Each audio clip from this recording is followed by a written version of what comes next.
Ok, mis hermanos, yo les pido por favor que abran sus Biblias en el Salmo 16. Salmo 16. Y quiero que lo lean completo, el Salmo, y a la luz de lo que vimos en el día de ayer, puedan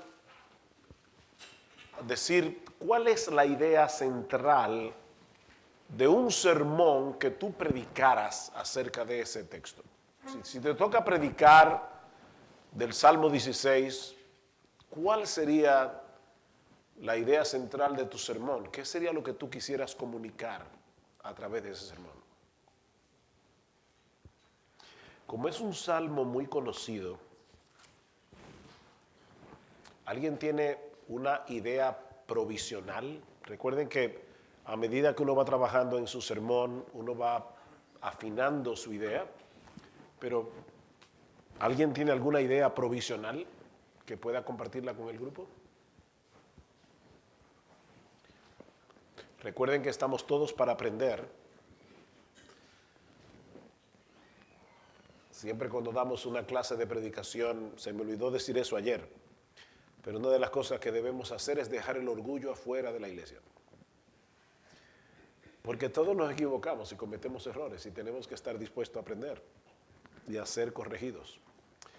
Ok, ¿alguien tiene alguna idea provisional? Salmo 16. Confianza y gozo. La confianza y gozo del creyente. Confianza y gozo del creyente. ¿Quiénes están de acuerdo con que esa sería tu idea central de un sermón predicado sobre el Salmo 16? Confianza y gozo a pesar de las tribulaciones. ¿Dónde tú ves tribulación en el Salmo? Porque ahí habla de los dolores, pero de aquellos que sirven diligentes a otro Dios.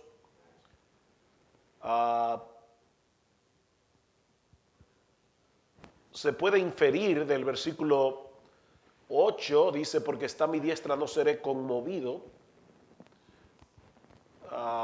No dejarás mi alma en el Seol.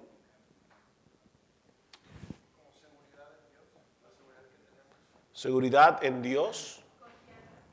Confianza y seguridad en Dios.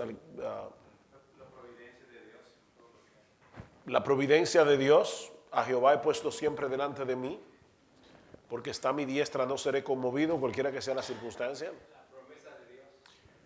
Las promesas de Dios. Ok, ahora vamos a cambiar el ejercicio. Y yo quiero que ustedes vayan a Hechos capítulo 2. Y lean los versículos 25 al 33. Hechos capítulo 2, versículos 25 al 33. ¿Qué tal? Ok. Ahora que leyeron Hechos 2, ¿tú cambiarías el foco de tu sermón en el Salmo 16?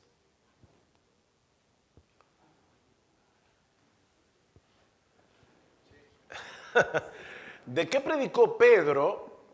¿Cuál fue la idea central de Pedro cuando predicó del Salmo 16? La resurrección de Jesús. Oigan lo que dice Pedro. Yo sé que ustedes lo acaban de leer, pero Pedro está citando el Salmo 16. Y dice, varones hermanos, se os puede decir libremente del patriarca David, que murió y fue sepultado, y su sepulcro está con nosotros hasta el día de hoy. Pero siendo profeta y sabiendo que con juramento Dios le había jurado que de su descendencia en cuanto a la carne levantaría al Cristo para que se sentara en su trono, viéndolo antes, habló de la resurrección de Cristo, que su alma no fue dejada en el Hades, ni su carne vio corrupción. Resulta que el Salmo 16 no está hablando de la confianza del creyente, sino de la confianza de Jesús y de la resurrección de Jesús. Ahora, ¿significa eso que yo no puedo hablar de la confianza del creyente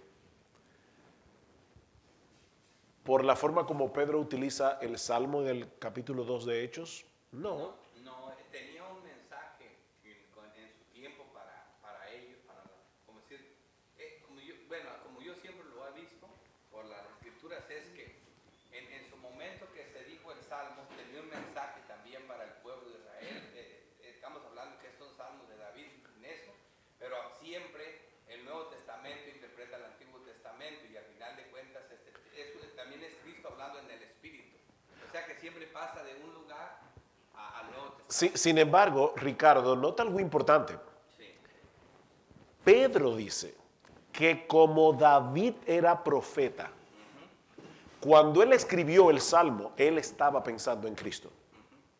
O sea, no fue que el Salmo tiene un doble cumplimiento y que, bueno, se aplica a los santos del Antiguo Testamento. No, Pedro está diciendo, no. Cuando David escribió el Salmo 16, como él era profeta, él vio de antemano que el Cristo no iba a sufrir corrupción en el Hades, es decir, que el Cristo iba a resucitar, porque David está podrido. El cuerpo de David hace rato que se pudrió en la tumba. O sea que el argumento de Pedro es, David no podía estar hablando de él. Y por consiguiente, no estaba hablando de los creyentes en general. Él estaba hablando de Cristo. De Cristo. Ahora, ¿dónde está la confianza del creyente si acaso le toca predicar del Salmo 16? ¿Cómo puede consolar a su iglesia? Nosotros estamos en Cristo. Y por lo tanto, en Él somos más que vencedores. Y yo puedo aplicar el Salmo a los creyentes, pero debo recordar que es una aplicación secundaria. El tema principal de mi sermón debe ser Jesús y su resurrección, porque ese es el tema del Salmo. Recuerden lo que decíamos ayer, que es la predicación expositiva, es aquel tipo de predicación en la cual el principal punto del texto que se predica, debe ser el punto principal del sermón que se predica. Entonces, ¿cuál es el punto principal del Salmo 16? Según Pedro, la resurrección de Jesús. Por lo tanto, ese debe ser mi punto principal. Ahora, yo puedo sacar varias conclusiones del Salmo 16 a la luz de la resurrección. Porque Cristo resucitó, nosotros también resucitaremos. Porque Cristo resucitó, nosotros somos más que vencedores. Pero todo eso basado en la resurrección de Jesús. Perdón, yo creo que en la parte esta, como cuando dice la Biblia, no pongas bozal al buey que tría. Ajá. Todos los años antes de que llegara a Pablo a explicarlo, cómo el pueblo israelita pensaba de esa parte, como diciendo, ellos lo hacían literal, no le ponían bozal al buey que trillaba. Ok. Y luego ya llegando Pablo lo explica de otra manera, pero ese es mi punto ahí. Esa es una buena observación. Yo no pensaba buscar ese texto ahora, pero yo les pido por favor que vayan a Primera de Pedro, y vamos a ver cómo los verdaderos creyentes del Antiguo Testamento entendían el Antiguo Testamento. Los verdaderos creyentes. Evidentemente, ellos no podían ver el Antiguo Testamento como nosotros en el día de hoy. Y de hecho, algunos hombres como Daniel, llegaron a decir, yo vi, pero no entendí. Habían cosas que ellos no podían entender. Pero, escuchen lo que dice el apóstol Pedro en el versículo 10 del capítulo 1, Primera de Pedro. Los profetas que profetizaron de la gracia destinada a vosotros, inquirieron y diligentemente indagaron acerca de esta salvación, escudriñando qué persona y qué tiempo indicaba el Espíritu de Cristo que estaba en ellos, el cual anunciaba de antemano los sufrimientos de Cristo y las glorias que vendrían tras ellos. Lo que Pedro está diciendo es que los santos del Antiguo Testamento, los profetas que escribieron las Escrituras, ellos sabían que estaban escribiendo de algo que iba más allá de su propia vida y de su propia experiencia. Ellos sabían que estaban hablando del Cristo que había de venir, pero ellos no entendían muchas cosas. Y ellos escudriñaban qué persona y qué tiempo indicaba el Espíritu de Cristo que estaba en ellos, el cual anunciaba de antemano los sufrimientos de Cristo y las glorias que vendrían tras ellos. Así que, mis hermanos, el Antiguo Testamento es Cristo predicando a Cristo a través de los profetas. ¿Era el Espíritu de quién? El Espíritu de Cristo que estaba en ellos, el cual anunciaba de antemano los sufrimientos de Cristo. El Espíritu de Cristo anunciaba de antemano los sufrimientos de Cristo y las glorias que vendrían tras ellos. Así que el Antiguo Testamento es Cristo predicando a Cristo a través de los profetas. Así es como nosotros debemos entender todas las Escrituras. Lucas capítulo 24, es el texto que veíamos ayer. Lucas capítulo 24, el famoso pasaje de los discípulos que iban camino a Emaús. Y dice que el Señor los reprende. Oh insensatos y tardos de corazón para creer. Noten que no dijo para entender. Para creer todo lo que los profetas han dicho. ¿No era necesario que el Cristo padeciera estas cosas y que entrara en su gloria? ¿Cuál era el problema de los discípulos de Jesús? ¿Por qué Cristo dice, ustedes no creyeron? No dice, no entendieron. De hecho, ellos no entendieron porque no creyeron. Que ellos tenían un prejuicio. El prejuicio era, viene el Cristo y va a reinar inmediatamente, va a aplastar a todos sus enemigos. Eso lo veíamos ayer en Mateo 13. Y ese prejuicio no les permitía entender apropiadamente los textos del Antiguo Testamento que hablaban de los sufrimientos del Mesías. Para ellos era inconcebible un Mesías sufriente. Y dice, ustedes no entendieron. No era necesario que el Cristo padeciera estas cosas primero y que luego entrara en su gloria. Y comenzando desde Moisés y siguiendo por todos los profetas, les declaraba en todas las Escrituras lo que de él decían. Jesús está diciendo, toda la Biblia habla de mí. Yo soy el centro de las Escrituras. Otro pasaje. Hechos capítulo 28.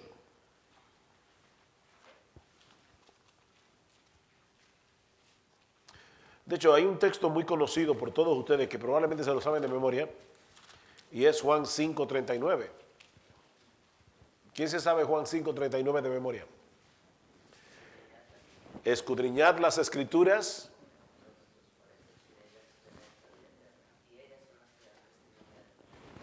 Escudriñad las Escrituras porque a vosotros os parece que en ellas tenéis la vida eterna y ellas son las que dan testimonio, martureon, testimonio de mí.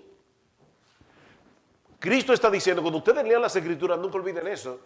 Las Escrituras, para entenderlas correctamente, tienen que entender que toda ella da testimonio de mí. Y está hablando del Antiguo Testamento. Es por eso que en Hebreos capítulo 11 aparece una galería de héroes. Y dice en Hebreos 12, teniendo tal nube, ¿de qué? Oh, de testigos. ¿Por qué no dice tal nube de ejemplos? Mucha gente predica de Abraham, de David, como si fueran ejemplos que nosotros debemos imitar, para bien o para mal. Pero el autor de Hebreos no dice que ellos son una nube de ejemplos. Dice que son una nube de testigos. Y ahí está la palabra marturon otra vez. ¿De qué testifican esos santos del Antiguo Testamento? Abraham, Noé, David. ¿De qué testifican? De Jesús. De Jesús. Noten lo que dice Pablo en Hechos capítulo 28, Lucas hablando Dice en el versículo 23, y habiéndole señalado un día, vinieron a él muchos a la posada, a los cuales les declaraba y les testificaba el reino de Dios desde la mañana hasta la tarde, persuadiéndoles acerca de Jesús, tanto por la ley de Moisés como por los profetas. ¿Se dan cuenta? El reino de Dios y Jesús por medio de la ley de los profetas. Versículo 30. Y Pablo permaneció 2 años enteros en una casa alquilada y recibía a todos los que a él venían predicando. ¿Qué predicaba Pablo? Lo mismo que Jesús. ¿Qué dice en Marcos capítulo 1 versículo 14? Cuando Juan fue encarcelado, Jesús vino a Galilea predicando el reino de Dios y el evangelio. Y diciendo arrepentidos y convertidos porque el reino de los cielos se ha acercado. Dice a Pablo aquí, predicando el reino de Dios y enseñando acerca del Señor Jesucristo. ¿De qué predicaba Pablo? El reino de Dios y el Señor Jesucristo. Podemos decirlo de esta manera. ¿Cuál es el tema central del Antiguo Testamento? El Señor Jesucristo. ¿Cuál es el marco en el que ese mensaje fue desarrollándose? El reino de Dios. El reino de Dios es el marco conceptual en el que se da el mensaje, y la estructura del Antiguo Testamento son los pactos.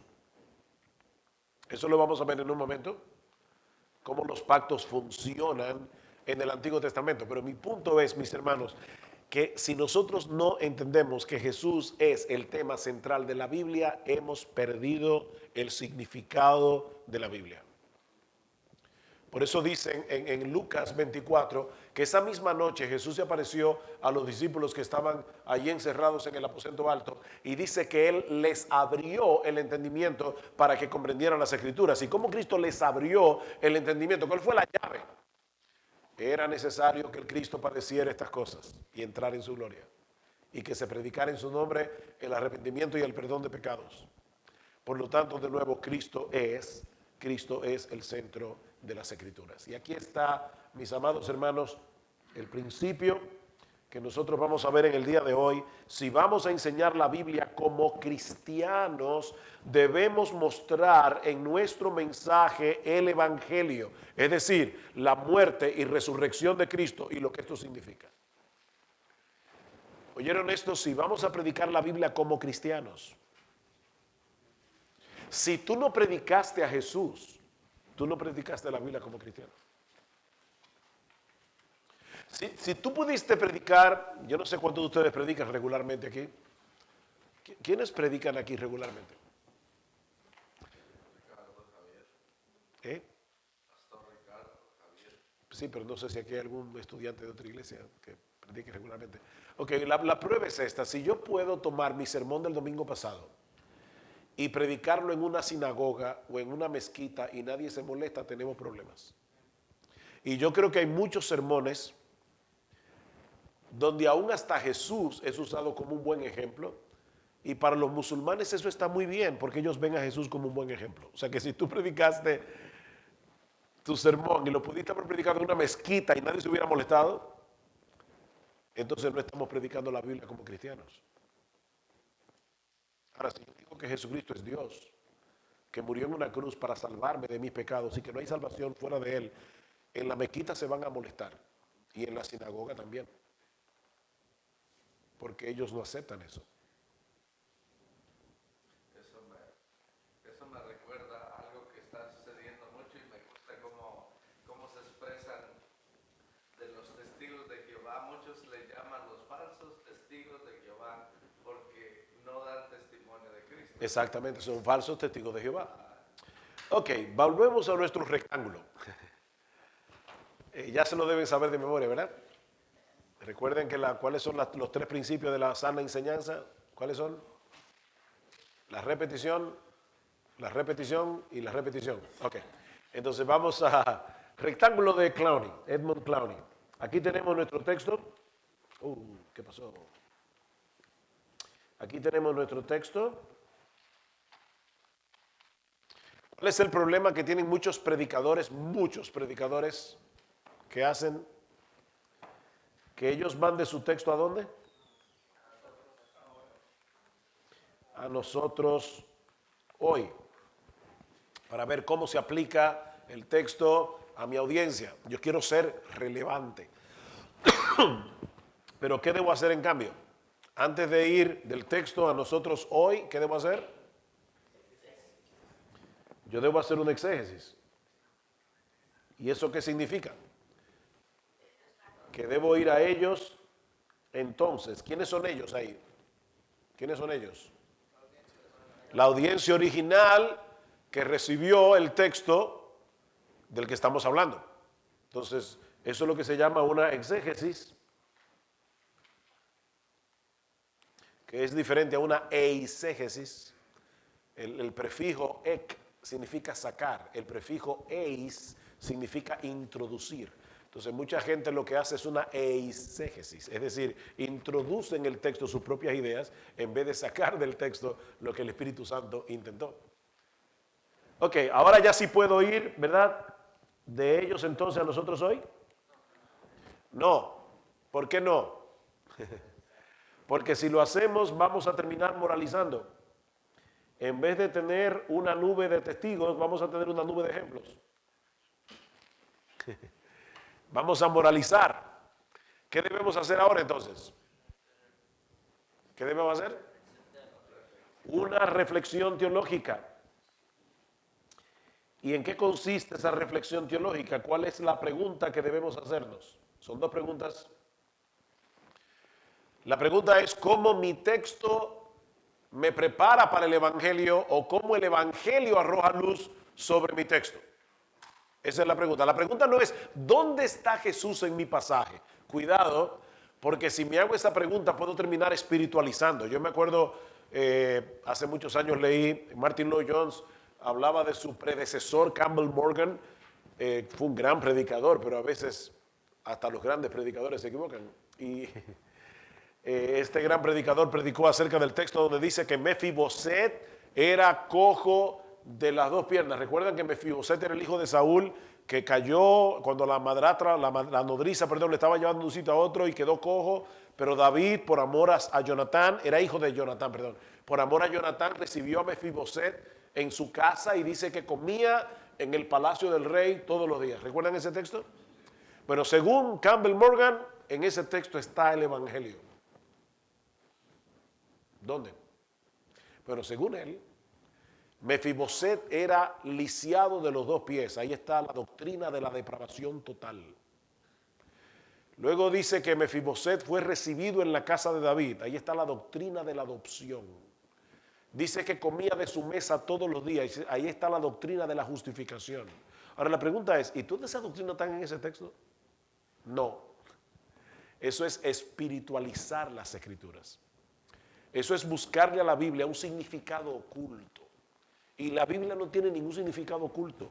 Ahí lo que dice es que había un hombre llamado Mefiboset que era lisiado. Eso era todo lo que dice. Y que comía en la casa de David todos los días. ¿Qué significa eso? Que Mefiboset comía bien todos los días. Eso es todo lo que significa el texto. Porque comía en la casa del rey. Y que David honró el pacto de amistad que hizo con su amigo Jonatán antes de morir. Eso es todo. No rebusquen las cosas, no le traten de buscar un significado oculto. Porque eso es espiritualizar. Y eso es lo que pasa cuando nosotros obviamos la exégesis y vamos del texto a la cruz sin hacer esta reflexión teológica, sin hacer la exégesis. Entonces, no tomen atajos, hermanos. Vayan a ellos entonces, la reflexión teológica, y entonces es que podemos venir a nosotros hoy. Ese es nuestro reto como predicadores, hacer ese trabajo. Y de paso, mis hermanos todos, prediquen o no prediquen, ese es nuestro reto cuando leemos la Biblia. Cualquiera que lea la Biblia, cualquier creyente normal que lea la Biblia, debe leer la Biblia para encontrarse con Jesús. Porque Jesús es el poder y la sabiduría de Dios. Lo que tú necesitas no es un buen ejemplo a imitar. Lo que tú necesitas es un Salvador. Eso es lo que tú y yo necesitamos, un Salvador. Obviamente, cuando yo soy salvo por el poder y la gracia de Dios, mi vida es transformada y yo puedo cambiar, pero yo nunca voy a ser perfecto. Siempre voy a pecar y siempre voy a necesitar un Salvador. Así que si tú vas a la Biblia para buscar buenos ejemplos, tú vas a terminar muy frustrado, muy frustrada. Ve a la Biblia a buscar a Jesús y a partir de ahí todo lo demás. ¿Algunos de ustedes vieron una película que dieron hace tiempo atrás que se llama Sexto Sentido? ¿Quiénes vieron Sexto Sentido? Con Bruce Willis. No tengan miedo. ¿Quiénes vieron Sexto? Ok. Los que no la vieron, no quiero, como dicen los americanos, spoil la película. No se la quiero dañar, pero se la voy a dañar, lamentablemente. Pero antes de dañarles la película, a los que la vieron, que levantaron su mano, otra pregunta: ¿a cuántos de ustedes el director de la película los engañó? Ok. A todos los que la vieron. Otra pregunta. Porque en la película es cuando aparece un niño, Bruce Willis es un psiquiatra que está tratando a un niño. Y el niño le dice, yo veo personas muertas. Medio creepy la película. Yo veo personas muertas. Pero resulta que al final aquí es que te voy a dañar la película. Al final de la película resulta que tú te enteras que Bruce Willis estaba muerto desde el principio. Y él era uno de los muertos que veía el niño. Pero el director arma su película de tal manera que tú no te das cuenta hasta el final. Ahora, otra pregunta. Si tú vieras Sexto Sentido por segunda vez, ¿no es verdad que tú vas a reinterpretar todas las escenas? Bueno, ese es el punto cuando nosotros leemos la Biblia. Ya nosotros sabemos cuál es el final. Y por lo tanto tenemos que reinterpretar toda la Biblia, desde Génesis hasta Apocalipsis. Porque ya nosotros sabemos desde el principio a dónde va a parar la trama. La trama va a parar en Jesús, que muere en la cruz del Calvario por nuestros pecados, resucita el tercer día, asciende a los cielos, está sentado a la diestra del Padre y de allá regresará en gloria. Entonces ya desde que yo leo Génesis, ya yo tengo que leerlo con los ojos puestos en Jesús. Y voy a reinterpretar todo a la luz del final de la película.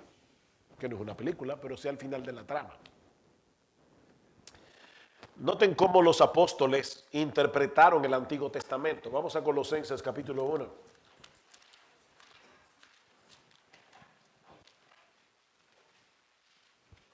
Colosenses capítulo 1. Versículo 27, dice Pablo que él les predica el misterio que había estado oculto desde los siglos y edades, pero que ahora ha sido manifestado a sus santos, a quienes Dios quiso dar a conocer las riquezas de la gloria de este misterio entre los gentiles, que es Cristo en vosotros, la esperanza de gloria, a quien anunciamos, amonestando a todo hombre y enseñando a todo hombre en toda sabiduría, a fin de presentar perfectos en Cristo Jesús a todo hombre. Pablo dice, mi predicación es anunciar a Jesucristo. Porque toda la Biblia habla de Cristo. Efesios capítulo 3.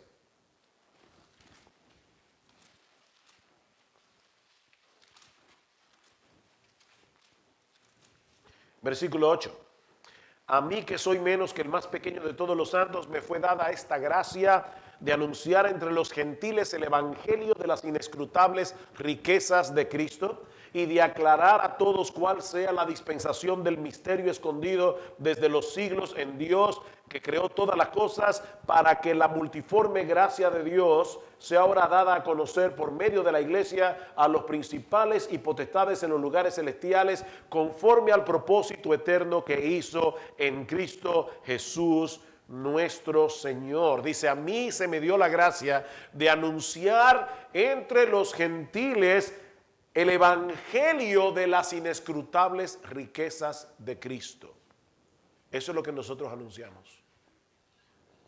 Pastores, predicadores que están aquí, aquellos que anhelan ser pastores en algún día, denle a Cristo a la gente. Lo que la gente necesita es a Cristo. El propósito nuestro, mis amados hermanos, es que al final de cada sermón nuestra gente admire más a Jesús. De hecho, por eso es que el legalismo no funciona. ¿Por qué? Porque el legalismo, ¿saben lo que hace? El legalismo trata de hacer sentir culpable a los creyentes. Tú no estás ofrendando lo suficiente, tú no estás evangelizando lo suficiente, tú no estás siendo lo suficientemente santo. Ok, ¿quién va a salir motivado a ser más santo, evangelizar más y ofrendar más por una predicación así? ¿Saben qué? Mis amados hermanos, la culpa no motiva, la culpa no es un motivador. ¿Quiere decir que la culpa sea incorrecta? No. Dios nos dio la culpa. Es Dios quien nos dio el sentido de la culpa, por la conciencia. Pero ¿cuál es la función de la culpa? Llevarme a Cristo para encontrar en Cristo el gozo del perdón. Porque el gozo del perdón sí es un motivador para ser santo. El gozo del perdón sí es un motivador para ofrendar más. Sí es un motivador para el perdón, sí es un motivador para evangelizar. Porque yo quiero compartir con otros el gozo que yo tengo. Entonces predica a Cristo. ¿Tú quieres que los hermanos sean más santos? Predica a Cristo. Y haz que los hermanos admiren más a Cristo. Porque mientras más una persona admira a otra, más deseos tiene de imitarla. ¿No es así? ¿Por qué todo el mundo quiere ser como los famosos? Los fanáticos de los famosos se visten como los famosos, quieren comprar donde compran los famosos. Ellos quieren hacer todo lo que hacen los famosos porque lo admiran, los admiran. Nosotros nos convertimos en aquello que admiramos. Bueno, ayúdalos a admirar a Cristo. Y ellos van a ser cada vez más como Él. Eso es lo que dice Pablo en 2 Corintios capítulo 3, versículo 18. Mirando todos nosotros a cara descubierta como en un espejo la gloria del Señor, somos transformados de gloria en la misma imagen como por el Espíritu del Señor. Pablo está diciendo, contemplando la gloria de Cristo, somos transformados de gloria en gloria. Eso es lo que el legalismo no puede hacer. Primero los Corintios 1. Miren mis hermanos, si se me va el tiempo y yo solo puedo dar esta clase de hoy, yo no tengo problemas, yo no tengo prisa. Pero esta es la clase más importante de esta clase, de este taller.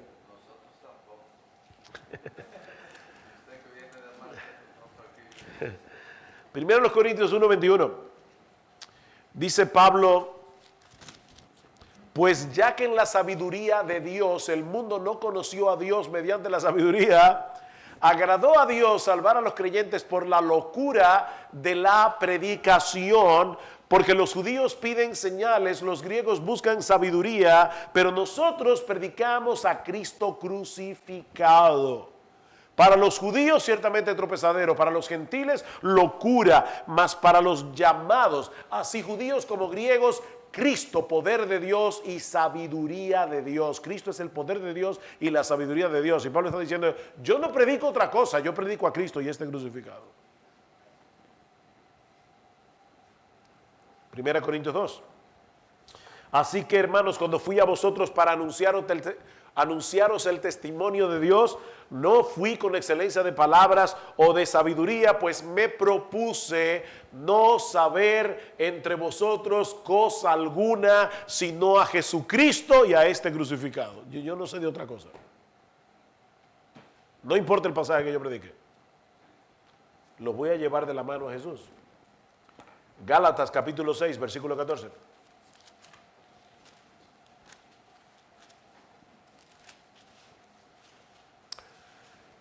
Pero lejos esté de mí gloriarme, sino en la cruz de nuestro Señor Jesucristo, porque en el mundo me es crucificado a mí y yo al mundo. ¿Cuál es mi gloria? La cruz de Cristo. Ahora, mis hermanos, esto es muy fácil de decir, pero no es tan fácil de hacer. ¿Cómo yo puedo predicar a Cristo desde todas las Escrituras? ¿Cómo hacemos eso? ¿Qué pasó? Oh. Maneras en que Cristo es revelado en el Antiguo Testamento. Y la primera es los pactos. Los pactos. Mis hermanas, déjenme hacerles una pregunta. A las hermanas aquí. Imagínate que ustedes se acaban de mudar en una casa y la casa tiene en la cocina una buena despensa, no sé qué palabra usan ustedes aquí, un closet, para guardar la comida, ¿cómo le llaman aquí? Todos ustedes dijeron algo diferente. Ok, un armario para guardar la comida. Una alacena, ok, una alacena. Y las habitaciones también tienen su closet. Bueno, ahí no le llamamos alacena, un closet, un armario. Pero hay un problema. El problema es que ni la alacena ni los closets de la habitación tienen tramos. ¿Qué ustedes le pedirían a sus esposos, mis hermanas queridas? ¿Por qué necesitan los tramos? ¿Pero por qué? ¿No lo pueden meter todo así junto? Para organizar. Si tú no tienes tramos, tú no puedes organizar dónde vas a poner las latas, dónde vas a poner el azúcar, el arroz. Tú necesitas tramos. El problema de mucha gente cuando lee la Biblia es que no tiene tramos. Y entonces está todo junto ahí. Yo necesito poner las cosas organizaditas, yo necesito saber qué va primero, qué va después, etc. Bueno, los tramos de la Biblia son los pactos. Esa es la estructura de la Biblia. De hecho, por eso nosotros tenemos el Antiguo Testamento o Antiguo Pacto y el Nuevo Pacto. Dios se relaciona con los hombres a través de pactos. ¿Y qué es un pacto? Bueno, podemos de la manera más sencilla posible definir un pacto como una promesa sobre la cual Dios jura y el cual impone condiciones a una o ambas partes del pacto. Eso es un pacto.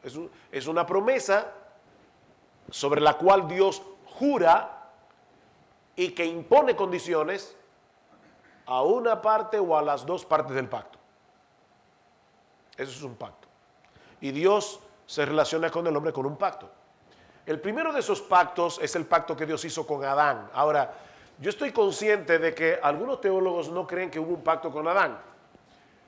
Particularmente, aunque yo no soy presbiteriano, yo creo que hubo un pacto con Adán y no creo que haya ningún problema. No hay que ser presbiteriano para creer que hubo un pacto con Adán. Y de hecho, hay un libro muy bueno que se llama El Mejor Pacto, escrito por un pastor bautista. Salió hace poco en español, publicado por Faro de Gracia, y yo les recomiendo que lean ese libro. Van a ver ahí una interpretación de los pactos desde una teología bautista.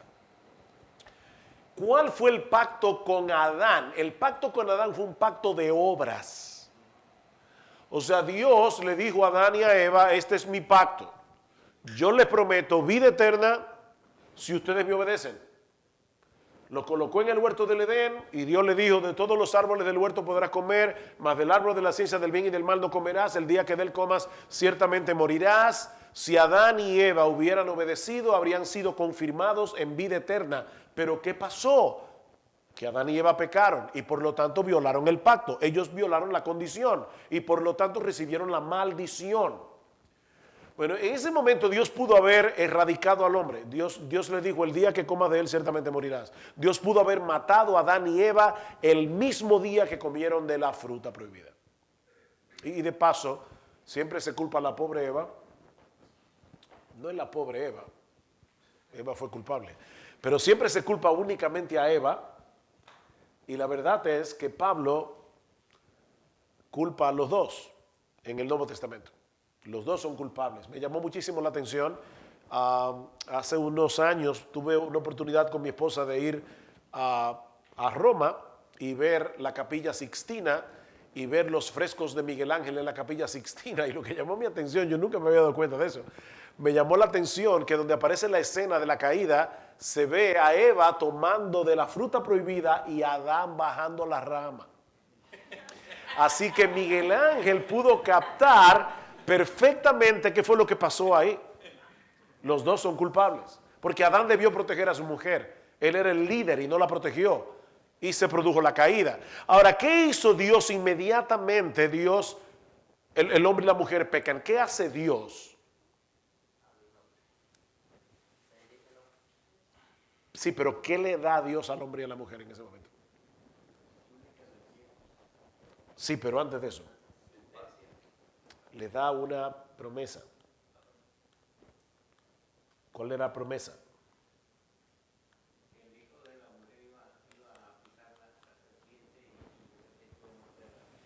Pondré enemistad entre ti y la mujer, entre la simiente y la simiente suya. Esta te herirá en la cabeza, tú le herirás en el calcañar.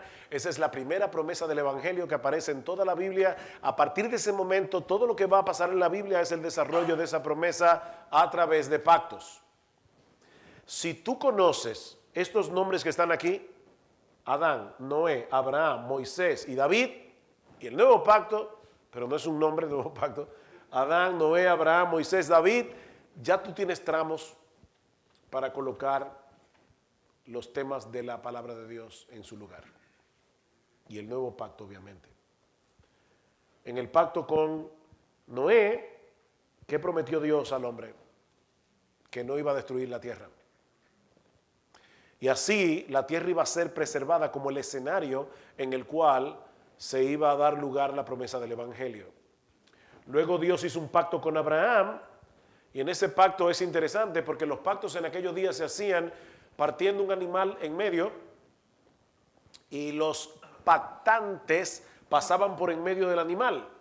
En Génesis capítulo 15 encontramos el pacto que Dios hizo con Abraham. Y dice que Dios puso a Abraham a dormir y le pidió previamente que partiera los animales, puso un pedazo a cada lado y cuando Abraham se despertó, ¿qué vio? Génesis 15. Una columna de fuego pasando en medio de los animales partidos. El pacto con Abraham era condicional, sí lo era, pero desde el punto de vista de Dios, no del hombre. Es decir, Dios iba a cumplir la condición, no Abraham. Por eso Dios se comprometió consigo mismo que él iba a cumplir la promesa que le dio a Abraham. Entonces, todo el resto del Antiguo Testamento está fundamentado en esa promesa de Dios con Abraham. Luego viene el pacto con Moisés. ¿Era un pacto condicional o incondicional? Sí. Sí, las dos cosas.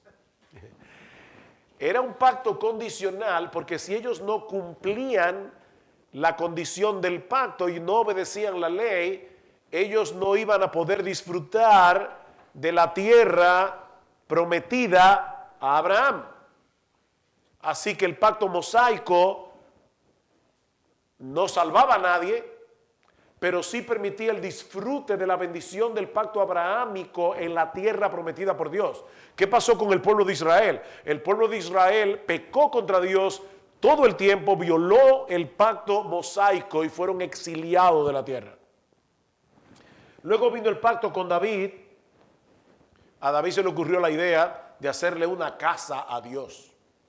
Y Natán el profeta le dijo, haz lo que tu corazón desea, que Dios está contigo. Y Dios se le apareció a Natán en la noche y le dijo, Natán, ¿y quién le dijo a David que yo quería una casa?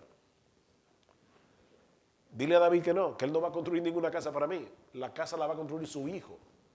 Ahora, cuando David promete construir una casa a Dios, ¿en qué estaba pensando David? En un templo, en el templo que luego construyó Salomón. Dios le dice a Natán, no, dile a David que yo le voy a construir una casa a él. ¿Y qué casa era esa? David está pensando en una casa, en un templo. Dios también promete edificar una casa para David. Pero esa casa, ¿qué era? Una dinastía. Yo le voy a dar a David un trono perpetuo. Y alguien se va a sentar en ese trono para siempre. Ese descendiente de David es Jesús. Así que nosotros tenemos el nuevo pacto en el que se cumplen todos los otros pactos. El nuevo pacto se cumplen todas las promesas en la persona de Jesucristo. Sí, por eso somos bautistas, Nosotros vemos la unidad en la diversidad. Por eso no somos dispensacionalistas, somos bautistas. En Jesucristo se cumplen las promesas de los pactos. Entonces, cuando tú estás leyendo la Biblia y tú ves que se habla, por ejemplo, de Israel. ¿Quién es Israel? Miren por qué mucha gente interpreta mal la Biblia. Hay personas que están esperando, y yo me acuerdo desde que yo me convertí, decían, las piedras del nuevo templo ya están cortadas en un lugar, yo no sé a dónde, y se va a reconstruir el templo otra vez, y ahí se van a volver a hacer sacrificios y todo lo demás. ¿Cuál es el problema? ¿Por qué la gente interpreta la Biblia de esa manera? Porque no entiende quién es Israel. Hermanos, ¿quién es Israel?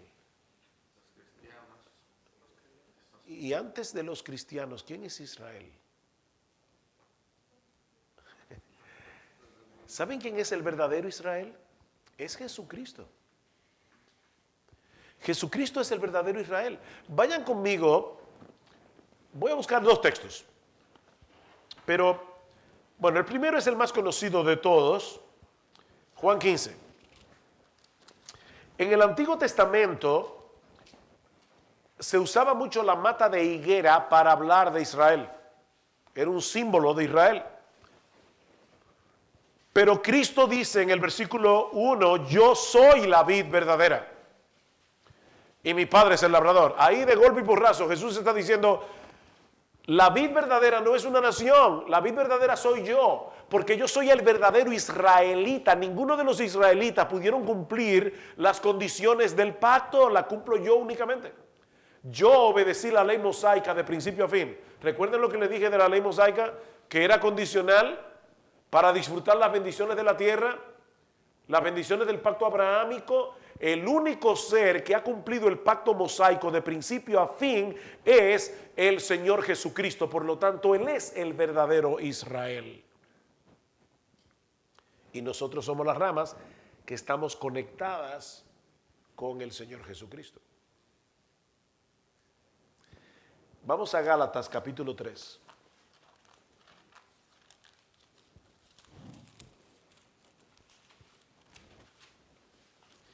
Gálatas capítulo 3.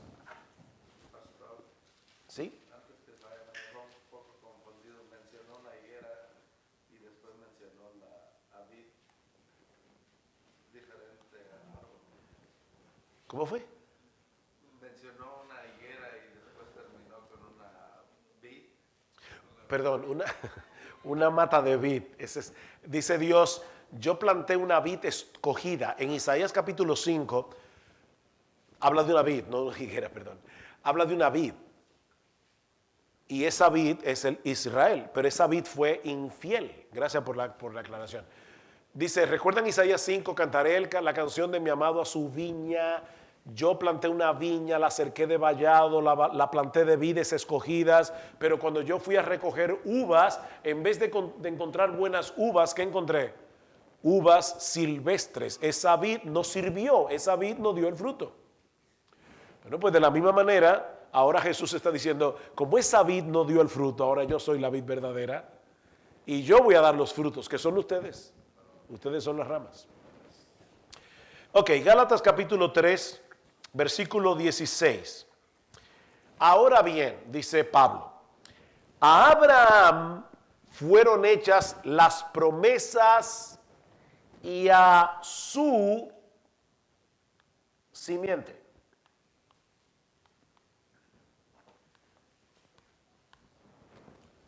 Pablo dice, no dice y a las simientes como si hablase de muchos, sino y a su simiente, la cual es Cristo. Cristo es la simiente de Abraham. Así que las promesas fueron hechas a Abraham y a Cristo. Ahora bien, vamos a encerrar a Cristo en un círculo aquí. Y ahora vamos a leer los versículos 24 en adelante. De manera que la ley ha sido nuestro ayo para llevarnos a Cristo a fin de que fuésemos justificados por la fe. Pero venida la fe, ya no estamos bajo ayo, pues todos sois hijos de Dios por la fe en Cristo Jesús. Porque todos los que habéis sido bautizados en Cristo, ¿qué sigue diciendo Pablo?